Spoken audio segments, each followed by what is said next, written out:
So, good morning mga kaasungot for today's video. Alam nyo kung nasaan ako ngayon. Nandini lang naman ako sa Sariaya, Quezon. Kung nasaan sa mga tatay.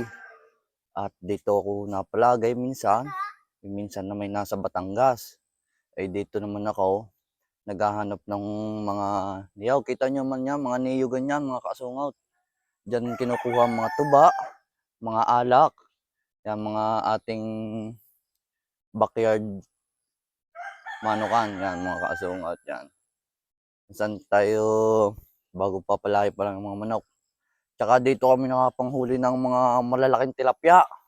Napakalaki. Talagang matataba. Sukat na sukat. Pwede ba ilayo mo sa akin to? Ayoko makita ito. Maita ulo ko. Ito na kayong manghulay at walang kupas. Napakalaki. So dito na nagtatapos. Ingat, ride safe mga kaasungot.